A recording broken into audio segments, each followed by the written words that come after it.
Oi, turma. Vamos fazer nossa aula hoje sobre ilicitude ou antijuridicidade. Importante, primeiro, agradecer a vocês pela parceria. Eu falei com a Tânia e nós combinamos que nós faríamos essa aula gravada, que seria a aula do dia 22. E no dia 27 eu me disponibilizei para fazer uma revisão de conteúdo com vocês na Exup, dá no sábado. E eu estou aguardando o posicionamento da Tânia se vai ser durante amanhã ou à tarde. Eu estou disponível. Mas acho importante essa aula gravada sobre o tema que você pode assistir a hora que você quiser.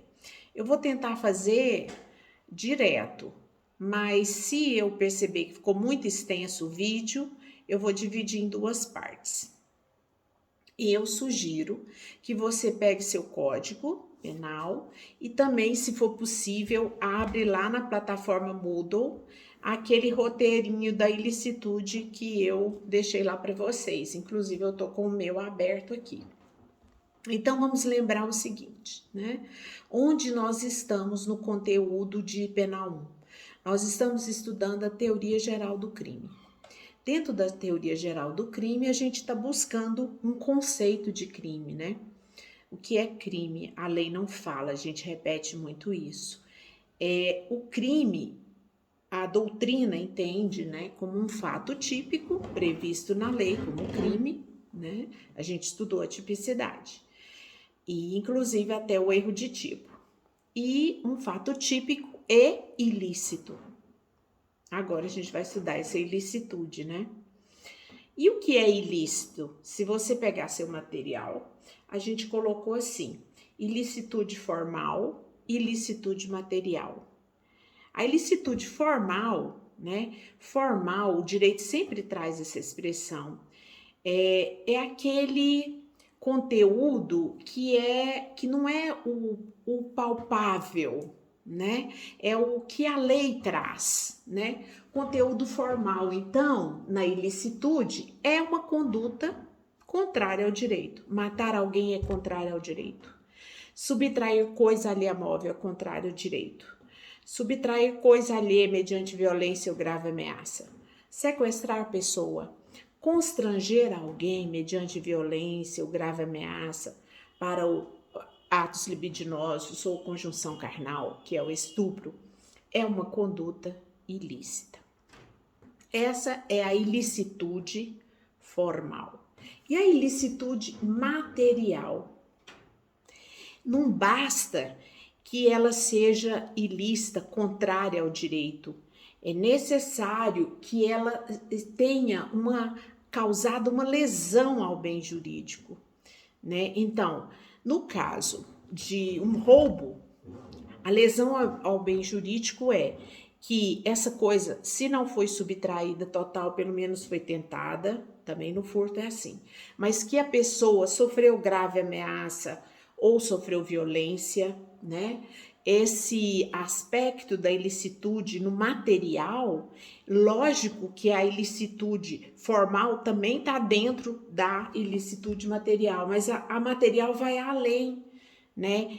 Lembra quando nos princípios a gente falou da lesividade, né?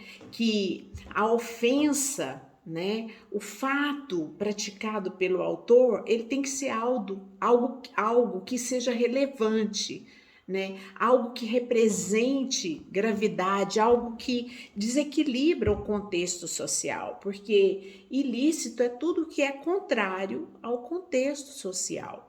Né? É diferente quando fala-se típico, porque é aquilo que está descrito na lei como crime. Né?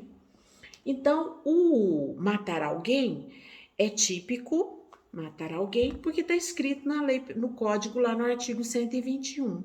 E por que é ilícito? Porque ele é contrário à convivência. Né? Ele vai violar o bem jurídico mais importante, que é a vida. Então, nós temos uma ilicitude formal e uma ilicitude material. Importante isso porque a doutrina entende assim, para a teoria é muito importante para o exercício da prática.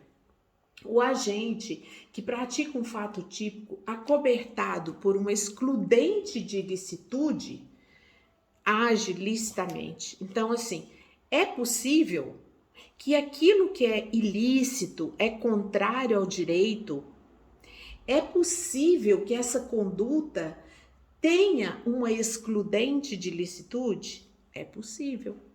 E a lei prevê. Então é isso que nós vamos estudar. Nós já sabemos o que é ilicitude, é o que é contrário ao direito e o que é, além de ser contrário ao direito, também fere um bem jurídico. Então, a ilicitude é o positivo no sentido de conceituar crime. E a excludente de ilicitude é o que nega a ilicitude. Matar alguém em legítima defesa passa a ser lícito. Então, quais são essas excludentes? Aí é a hora que eu peço vocês para ir lá no artigo 23, né? Artigo 23 do Código Penal. Importante você olhar, porque na hora da prova você vai ter a possibilidade de consultar o artigo. Não há crime quando o agente pratica o fato. Inciso 1, em estado de necessidade. 2, em legítima defesa. 3, em estrito cumprimento do dever legal ou no exercício regular de direito.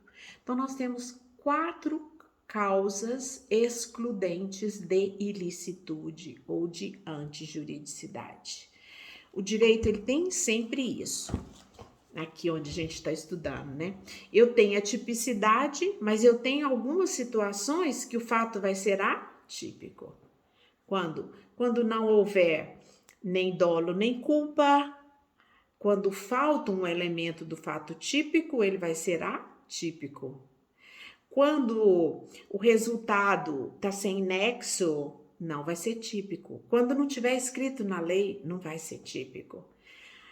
Na ilicitude, quando excluir a ilicitude pela legítima defesa, o estado de necessidade, o exercício regular de direito, o estrito cumprimento do dever legal, vai excluir a ilicitude. Então, tudo que tem no positivo pode ter no negativo ou como excludente. Ok. Importante você assistir o vídeo antes da aula do dia 27, porque aí a gente vai tirar as dúvidas e aprofundar mais, se necessário, se vocês requisitarem isso, né? Então, vamos falar um pouquinho dessas excludentes do estado de necessidade, da legítima defesa, do estrito cumprimento do dever legal e do exercício regular de direito. Eu coloquei lá no material, você pode conferir, requisitos do estado de necessidade. Quais são os requisitos, né? Muito importante, porque faz-se uma confusão entre estado de necessidade e legítima defesa. Licencinha para tomar um pouquinho de água. Ok. No material a gente colocou assim. No estado de necessidade, você sacrifica um bem jurídico protegido para salvar-se de um perigo atual iminente que você não causou. Essa legítima defesa real, né? Depois nós vamos fazer essa classificação. Então, eu vou trabalhar um exemplo para você entender os requisitos. Vamos pensar na possibilidade de que, e esse exemplo ele é bem tradicional na doutrina, 2 pessoas estão no mar em um barco e começou uma tempestade e só tem um colete salva-vidas, né? Aquela pessoa que sacrificar a vida do outro, ou seja, matar alguém jogando-o no mar, vai praticar um homicídio. Sim, fato típico. Mas foi por um estado de necessidade. para salvaguardar um bem jurídico próprio, a própria vida, ele sacrificou a vida do outro. E no estado de necessidade, esse sacrifício, ele não pode ter colaborado para esse perigo. Então, aquele que contribuiu para o perigo não vai poder alegar estado de necessidade. Só aquele que não contribuiu. Outro exemplo clássico de estado de necessidade é matar animal que você tem, que ele vem atacar você, ser humano. Isso não é legítima defesa, porque legítima defesa é só quando a agressão vem de um outro ser humano. Então, o animal é ser irracional, né? Ele vem te atacar. E você, para se defender, mata o animal. Ora, matar animal doméstico, domesticado, silvestre, qualquer animal, né? Está previsto na lei dos crimes ambientais como crime ambiental. É um crime contra a fauna. Então, você praticou um crime, você matou um animal. Mas por que você matou um animal? Porque ele veio em sua direção para te atacar. Então, você estava acobertado por uma excludente de ilicitude, estado de necessidade. Então, vamos olhar novamente para os requisitos. Olha aí para o seu. Sacrificar um bem jurídico protegido. O animal é um bem jurídico protegido? Sim, pela lei dos crimes ambientais. Ele é protegido. E você sacrificou esse bem. Mas por que você sacrificou? Para salvar-se de um perigo atual e inevitável que não causou esse estado de necessidade. Tem um outro exemplo interessante do estado de necessidade, é no caso do furto famélico, furto para matar a fome. A pessoa vai subtrair coisa alienável para si ou para outrem. Subtraiu lá um pacote de bolacha, um litro de leite. É subtrair coisa alienável? É pacote de bolacha e leite. No sentido da tipicidade formal, mas no sentido da tipicidade material já é questionável. Por quê? Por causa da relevância disso, né? Ademais, poderia aplicar até o princípio da insignificância. Mas agora trazendo para a ilicitude. É excludente de ilicitude o furto famélico.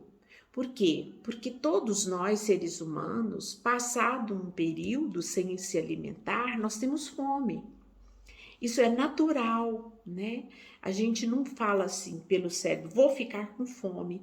Você tem fome, é fisiológico. Então, essa necessidade de se alimentar, ela vem da sua fisiologia. Então, você subtrair uma coisa para alimentar-se, pode ser um pedaço de pão, pode ser uma marmita, né?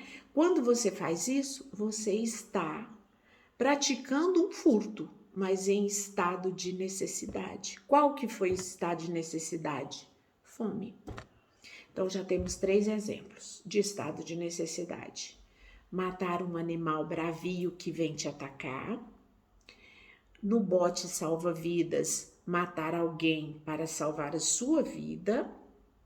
E no furto famélico também, né? Nós temos muitas questões que configuram o estado de necessidade. Quer ver outra? Alguém presenciou um acidente de trânsito. O motorista que atropelou a vítima fugiu.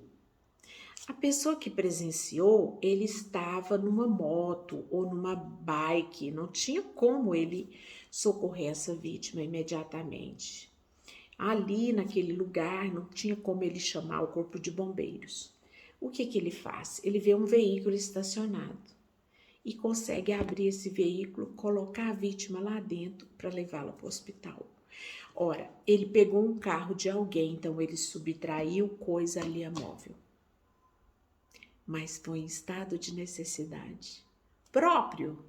Não, de terceiros. Foi para socorrer a vítima. Até porque se ele não socorresse, poderia dar até omissão de socorro. Então já demos quatro exemplos. Então, fixem bem isso para depois a gente rever isso em sala, né? Presencial. O estado de necessidade. Então, um exemplo tá aí. Furto famélico, o carro, os exemplos estão aqui. Então, qual é a diferença, e agora nós vamos ver a legítima defesa, entre a legítima defesa e estado de necessidade? Na legítima defesa, você repele uma agressão injusta que vem de um outro ser humano. No estado de necessidade, você pratica uma conduta prevista na lei como crime, então ela é típica e ilícita, e ela vai deixar de ser ilícita, porque você precisa salvar você ou um terceiro. Quando eu digo você precisa salvar um terceiro, que foi esse caso do acidente que vai levar a vítima no carro, que ele subtraiu, estado de necessidade de terceiros. Quando eu vou me salvar da situação de perigo, estado de necessidade próprio. Quando eu vou salvar uma pessoa, estado de necessidade de terceiro. E na legítima defesa é assim também. E se eu pensar que alguém está passando por uma situação de estado de necessidade e eu vou agir para salvar essa pessoa, mas era só um treinamento, uma simulação, e eu corro para salvar essa pessoa e sacrifico um bem jurídico. Estado de necessidade putativo.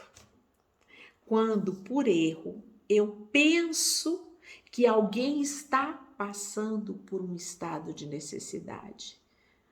Ou quando eu mesma suponho que eu estou em estado de necessidade, que na realidade ele não existe. Eu apreciei mal esse fato, essa realidade. Eu não estou em perigo, mas eu pensei que eu estava. Pensei. Eu estou com uma falsa noção. Então, é o estado de necessidade putativo. Estado de necessidade putativo, quando aparece a palavra putativo, no estado de necessidade, na legítima defesa, no estrito cumprimento do dever legal, é sinônimo de que houve um erro, uma falsa noção da realidade, e aí ele agiu dentro dessa falsa noção.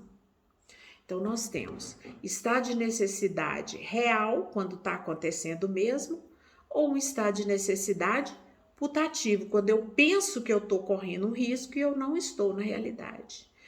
Estado de necessidade próprio ou estado de necessidade de terceiro.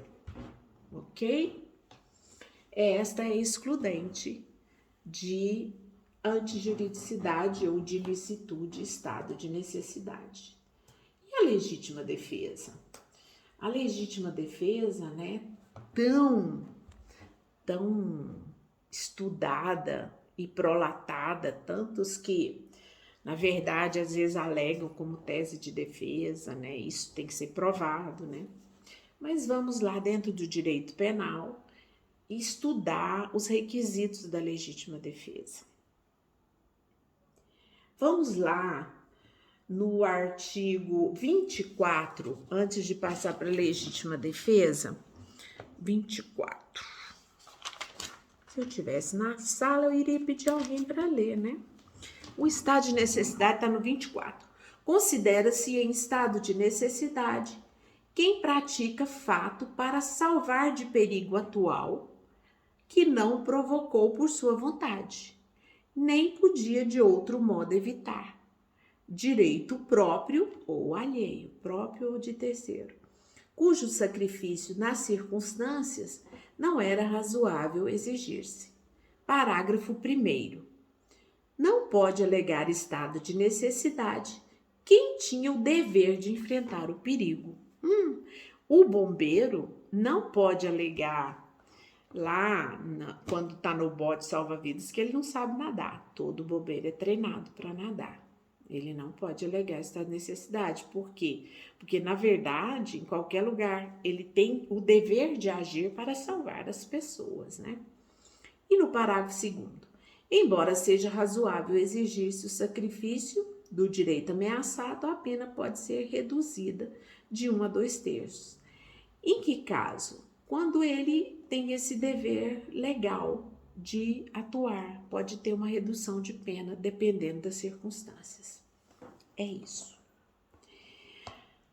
Também existe o excesso no estado de necessidade se a pessoa, o bem que ela vai salvaguardar, por exemplo, para ela salvaguardar objetos materiais, ela ofende a integridade física de alguém. Olha, objetos não são tão importantes quanto a integridade física de alguém. Então, pode haver aí um excesso. Onde que está o excesso? Onde a lei prevê o excesso para as excludentes de antijuridicidade ou ilicitude? No parágrafo único do artigo 23. O agente, em qualquer das hipóteses desse artigo, responde pelo excesso, doloso ou culposo. Então, quem excede na excludente pode responder pelo excesso, né? A gente vai falar disso mais, mas seria isso. Eu vou proteger bens materiais. Por exemplo, está acontecendo um incêndio e está queimando algumas eletroeletrônicos e tal, e eu prefiro sacrificar a integridade física de algumas pessoas para salvar os objetos. As pessoas valem mais do que os objetos. A integridade física das pessoas vale mais que os objetos. Então, houve um excesso. Eu posso alegar? Posso, mas posso responder pelo excesso e aí, ocorrendo essa lesão, o juiz vai dosar a pena fazendo essa análise, né, da excludente da ilicitude. Legítima defesa. Para nunca esquecer, na legítima defesa, a agressão tem que ser atual, mas é muito atual. Ou iminente, ou ela está acontecendo agora, ou já vai acontecer. Pronto, aconteceu. Eu gosto de brincar assim. Pronto, aconteceu. Não é legítima defesa quando dá um lapso de tempo. Você pode estar em violenta emoção logo após injusta provocação da vítima e praticar um crime, mas já não caracteriza mais legítima defesa. Antes de olhar os requisitos, vamos pensar numa seguinte cena, né? O pai chega do trabalho e encontra a filha, né, sendo abusada sexualmente pelo vizinho na sua própria casa, né? O abuso sexual está acontecendo naquela hora. Se ele matar esse autor, ele está em legítima defesa de terceiro, que é sua filha. Mas, se esse autor saiu da casa dele, inclusive cruzou com ele no corredor, e ele não sabia o que tinha acontecido. Quando ele chega, a filha está lá e conta, faz a narrativa de que foi abusada pelo vizinho, aquele que acabou de passar por ele no corredor. Se ele for lá e se fizer qualquer atitude contra ele, seja uma lesão ou mesmo matá-lo, não é mais legítima defesa.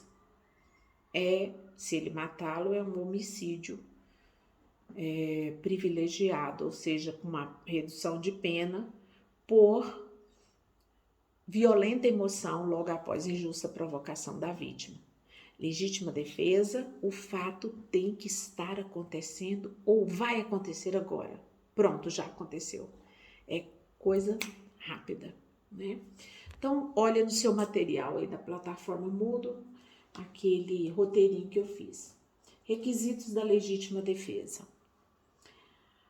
A defesa tem que ser necessária para repelir o quê? Aí eu pus um X, né? Versus, né? Versus uma agressão injusta, atual ou iminente. Vamos voltar nesse caso da filha que está sendo abusada e o pai chega? Ela está sofrendo uma agressão injusta, atual e iminente. Ela está sendo violentada e o pai mata esse autor ou dá-lhe uma bela surra. Essas lesões ele praticou em legítima defesa. Esse homicídio, se acontecer, ele praticou em legítima defesa. De terceiros, quem? Essa filha. Essa agressão é injusta, atual ou iminente. Uso moderado dos meios é um outro requisito muito importante. Uso moderado dos meios. Depende muito das circunstâncias. Tem que ter moderação na reação. O que é isso, professora? Então, vamos supor que duas pessoas iniciam uma briga. E o primeiro, nessa briga, taca uma pedra. Pega uma pedra e taca. A pedra acerta na testa do outro. Atira uma pedra que vai na testa de B e dá um cortezinho, sai um sanguezinho. Mas ele tá de pé e tal. E esse B, que levou a pedrada na testa, já desfere logo 2 tiros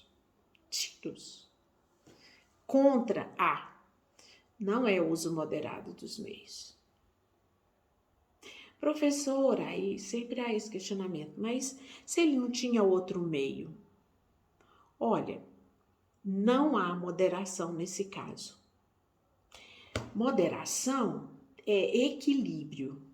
Do mesmo jeito que veio, a defesa é feita na mesma intensidade.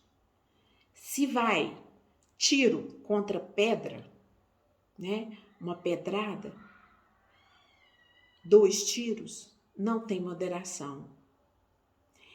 É lógico que ele pode alegar. Ele primeiro começou a briga, mas olha só. A praticou uma lesão corporal aqui nele. E ele defendeu matando A. O B não tem moderação, não caracteriza legítima defesa. Não está excluída a ilicitude. Por quê? Pelo mesmo argumento que eu falei agora mesmo, pensa sempre nisso. Tem que existir um equilíbrio.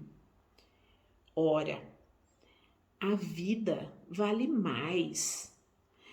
Por causa de uma lesão na testa, eu vou tirar a vida de outro? Não há uso moderado dos meios, ok? É maravilhoso, né? A gente poder olhar para isso e analisar assim. Eu coloquei aí no material, quero que vocês dêem uma olhadinha. Legítima defesa própria e legítima defesa de terceiros. Ou terceiro, pus aqui no singular. Legítima defesa própria, eu me defendendo, eu, Cláudia, me defendo de uma agressão injusta, atual e iminente. Eu me defendendo. Eu defendo uma pessoa da minha família que está sofrendo uma agressão atual, injusta, iminente. Legítima defesa de terceiros ou de terceiro. Eu não necessariamente, a agressão não tem que ser contra mim, mas ela tem que ser atual, injusta, iminente e o uso moderado dos meios. Requisitos da legítima defesa: agressão injusta, atual ou iminente, uso moderado dos meios para repelir essa agressão, ok? Legítima defesa real. Realmente, eu estou sofrendo uma agressão. Legítima defesa real. Por que eu falo na real? Para se contrapor à legítima defesa putativa. Como que é a legítima defesa putativa? De novo a palavra putativa, né? Aqui eu vou postar na internet, não quero fazer a brincadeira que eu faço na sala. Depois a gente faz na sala. A legítima defesa putativa, assim como no estado de necessidade putativo, que eu falei, é por erro. Eu suponho que estou sofrendo uma agressão atual, injusta e iminente. Eu vejo um perigo para mim. Aquela pessoa já várias vezes me ameaçou e agora eu a encontro nesse lugar aqui, nesse tumulto cheio de gente, e eu vi que ela pôs a mão assim, mexeu no casaco. E ela já tinha me ameaçado. Eu suponho que eu estou sendo agredida injustamente. E eu me defendo. Legítima defesa putativa. Tudo tem que ser provado. Se não for provado, não vai poder alegar legítima defesa. Certo? Todas as especulações, todas as nossas viagens nos exemplos, você tenha sempre em mente, tem que ser provado. Porque se não provar, indúbio pro réu. Indúbio pro réu. Ok? Legítima defesa contra agressão de inimputáveis. Muito interessante. Então vamos pensar o seguinte. Um agressor, ele tem problema de desenvolvimento mental. É incompleto ou é retardado. Então, ele é um inimputável. Se ele matar alguém, ele não vai sofrer uma sanção penal, pena privativa de liberdade. Ele vai ser imposta a ele uma medida de segurança. E se eu me defendo dessa agressão de um inimputável? Porque ele não tem a plena capacidade de entender e querer. Mas por isso eu não tenho o direito de me defender? Então, a legítima defesa praticada contra inimputável é cabível, é admissível. Legítima defesa contra agressão de animais. Configura estado de necessidade. Você pode usar essa terminologia, legítima defesa contra animais, mas a excludente chama-se estado de necessidade. Então, é assim, essa terminologia é para confundir mesmo. Então, você teria que falar-se assim, não legítima defesa, mas defender-se contra agressão de animal configura estado de necessidade. Legítima defesa em prol de animais, muito interessante. Você tem o seu cãozinho de estimação doméstico, o seu gato, né? E alguém quer fazer mal para ele. Você pode defender? Sim. Você vai estar em legítima defesa de animais. Por quê? Porque agora, com a lei dos crimes ambientais, o animal tem tutela jurídica. Tem a lei dos crimes ambientais que defende. Então, é uma legítima defesa cabível, né, em relação ao animal. A diferença é que quando você se defende contra uma agressão de um outro ser humano, defendendo um ser humano, isso vai para o julgamento do tribunal do júri e tal. E aí lá vai se provar essa legítima defesa. Agora, quando é animal, o juízo competente é o juízo singular, é o juiz que faz lá as audiências, acompanhado do Ministério Público e tudo mais. Mas você lá nessas audiências, nesse juízo singular, daquela vara que vê os crimes ambientais, você vai alegar que o seu vizinho, né, foi em direção ao animal seu ou de terceiros para agredi-lo, para maltratá-lo e você deu um empurrão nessa pessoa. Quando você deu um empurrão, ela sofreu uma lesão. Lesão é fato típico, você praticou um fato típico, mas foi em legítima defesa de animal. É possível. Professora, e se matar o animal? Desculpa, pessoal. Se matar alguém para defender um animal, ai, não pode. Porque aí, um animal, né, a vida humana, a tutela jurídica dela é superior à vida do animal. Não pode, esses bens jurídicos tutelados, a vida acima, né, a integridade física primeiro, a dignidade sexual, né, depois os animais. Então, não há que se falar assim, não, eu matei o meu vizinho para defender o meu cachorro. Aí não vai configurar. Por quê?